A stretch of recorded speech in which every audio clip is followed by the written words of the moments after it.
Hello, Answers Now, family and friends. Welcome back to our weekly Parent Support University. I'm Adam Dreyfus. I am one of the co-founders of Answers Now. What is Answers Now? Answers Now is a mobile platform, an app that connects you directly to your own board-certified behavior analyst. And if you're wondering, what is that? What's a board-certified behavior analyst? That is someone who is specifically trained in the arts of behavior analysis. The vast majority of us work with children diagnosed with autism. Although that is not how it started, but it is certainly the truth today. If you are a parent or a caregiver of somebody diagnosed with autism, they are a really, really amazing resource. So we are here to talk to you about the things that you can do to help your kids and adults in your care during the pandemic. What we have decided to do is demystify behavior analysis a little bit. Like a lot of specialties, it has developed its own language and it can be very jargony. Today we're going to be talking about scripting, this is an interesting one because scripting has a very specific connotation for many autism parents, and it is not positive. So they're like, what are you talking about? I have been watching these videos and they're full of useful information and interventions. I was talking to a parent earlier and they've said, I've taken a bunch of the modules and I feel like I kind of understand things a lot better, which is perfect. But scripting, why would you use scripting? So we'll get into that in a little bit. I want to back up and just explain a little about what we're doing here and tap you into that resource. So about 10 years ago, about 10 years ago now, the National Professional Development Center, which is essentially a consortium of universities, came together.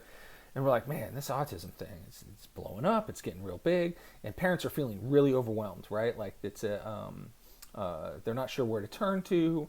They go online, there's 1,000 different rabbit holes. Is it diet? Is it vaccines? What is it? There's always seems to be something new, hyperbaric chambers and vitamin D and oxytocin. Like it was just, it still is, like feels like about every 6 months there's some new miracle cure, stem cells. So they said, let's just hit pause a little bit and kind of compile a list of stuff that we know that works, right? We're not gonna be able to stop all the kind of the new stuff, but it'd be useful for parents to know, like, hey, this stuff just works. And so they pulled together a list of about 24, 25 evidence-based practices. And that's exactly what it sounds like.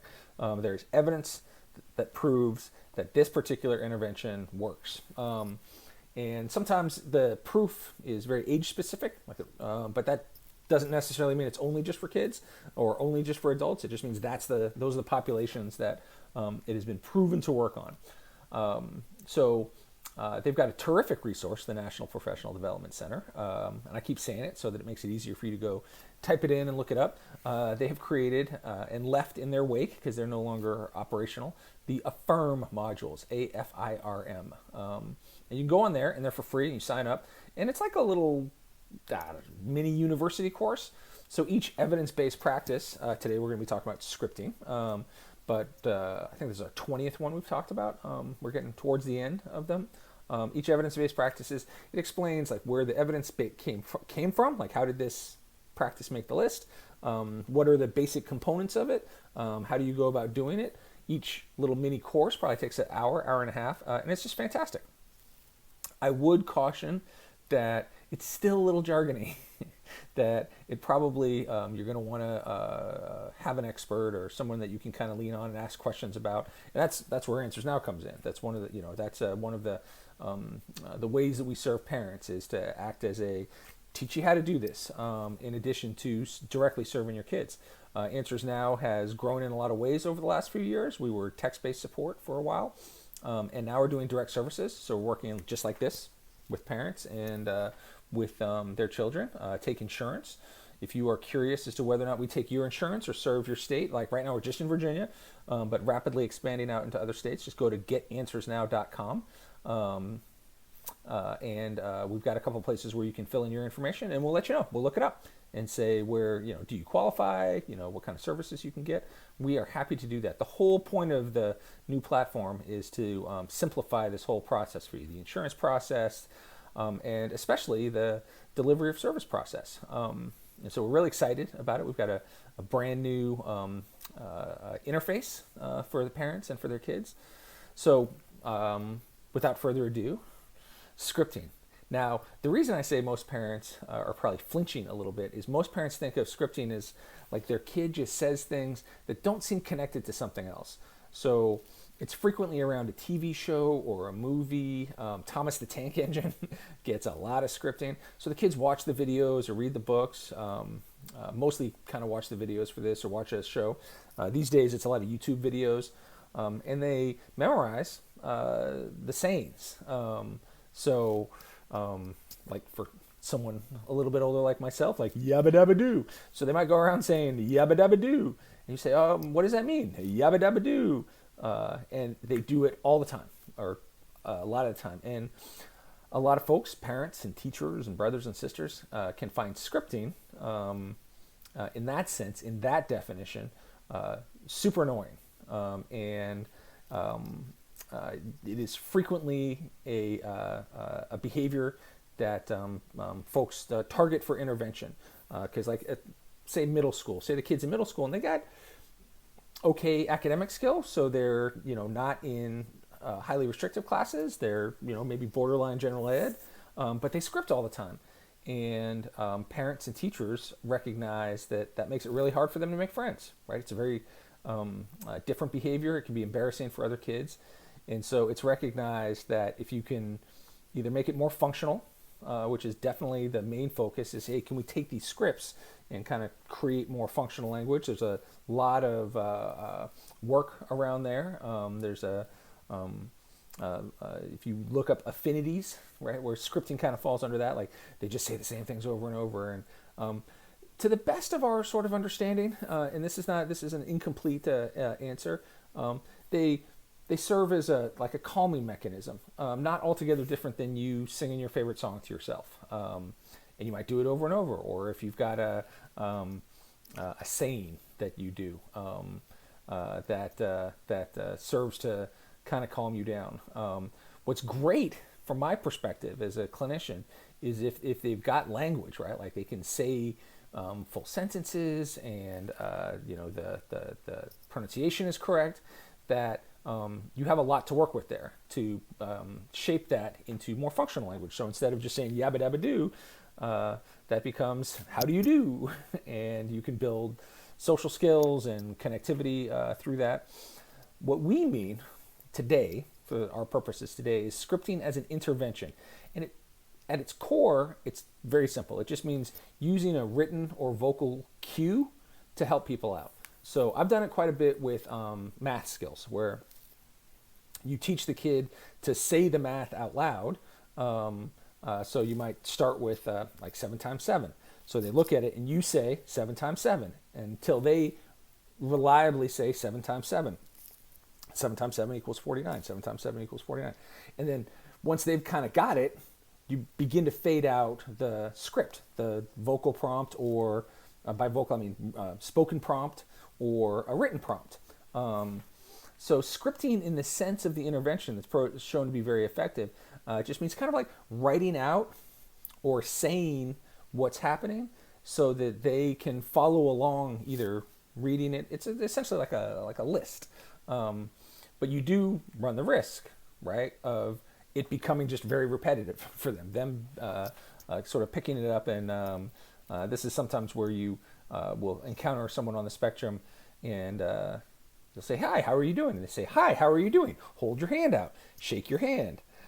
It's nice to meet you, right? Like they're verbalizing this script in their head. Now, to be fair, all of you folks out there watching this, most of our language, yours, mine, is scripted.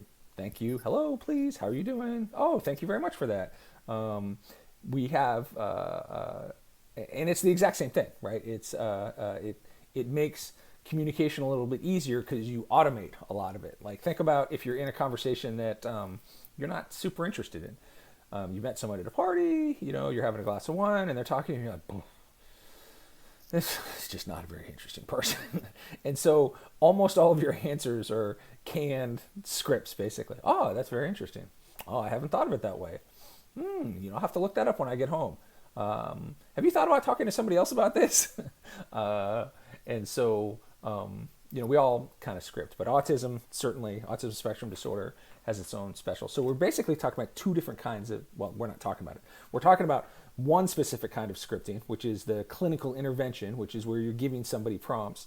And I'm mentioning the other kind of scripting because I know a lot of folks on the spectrum equate scripting like just as a bad thing, right? Like it's something they want eliminated, if not greatly reduced. Hey, here's my 5-year-old. It's nice to meet you, Adam. You're a BCBA. What do I want to talk about? All he does is script Thomas the Tank Engine. Now, I will say this. Even though it's probably good to presume that the scripting is self-soothing, some of my greatest successes have come from recognizing that the scripting is serving a purpose other than just it's something that they like to hear. There's a little boy, I'm going to call him JD, and when I first met him, he was very early on in my career, and he scripted almost all the time, and almost all the time Thomas the Tank Engine. I didn't know very much about Thomas the Tank Engine at the time. It was, like I said, I was kind of coming back into the field after doing something else. So, but I spent a ton of time with this kid, so I watched a lot of Thomas the Tank Engine. We read a lot of Thomas the Tank Engine. It was really easy for me to get him to kind of interact with me if any Thomas the Tank Engine was going on. And there was one day where he looked at me and he said, "My boiler is full." And I was familiar with this script out of Thomas the Tank Engine. That's what Thomas says when he's not feeling well. Like when, for lack of a better word, his tummy aches, right? That's an engine's version of a tummy ache. My boiler is full. And so I thought, in that moment, I was like, maybe that's what JD's trying to say to me. He's got a stomach ache. So I made a very exaggerated, I held on my tummy and I went, "Oh, your boiler is full?" And it was our first kind of connection. He looked at me and he smiled. And he touched his tummy and he said, "My boiler is full." And that was our first communication. So the next thing, I'm not going to go too long on this. The next thing I did is I started calling him Thomas and myself James, which are the two main characters. And then he started calling me James and referring to himself as Thomas. And now we're getting somewhere, right? Now I've got a name associated with me. I'm an actual sort of person. And then after about a month, I faded out Thomas and James and called him JD, and he called me Adam, and that was the beginning of him acquiring conversational language.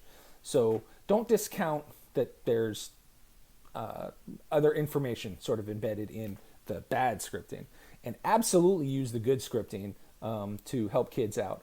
I was talking to someone the other day about a kid who was really afraid to walk down the hall because they thought everybody didn't like them. And why would you want to walk down a hall full of people who don't like you? I mean, it makes sense. So, but he was always late for classes. It was creating issues. There was not super sympathetic administrators. And so I would script with him. I would go and walk out of the class with him and walk down the hallway and say, and I would vocalize as if I were him. And I'd say, "I'm walking down the hall. I've got my blue backpack on. It's 3:00. And I was just like the world coming at us. I was just narrating what was in my head. Here come some people. One's wearing a blue shirt. One's wearing a yellow shirt. They're obviously telling a joke to each other because they're laughing. They look very friendly. And what it did is it gave him a new script. He had a very negative script in his head.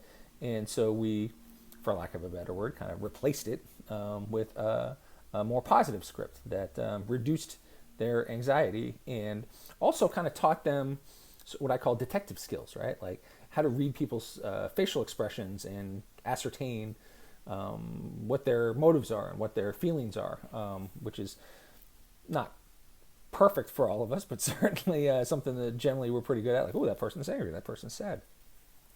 So we're wrapping up today's, I almost said podcast. It's not really. It's a little YouTube video, our Parent Support University. Definitely go check out getanswersnow.com to learn more about us. I am Adam Dreyfus.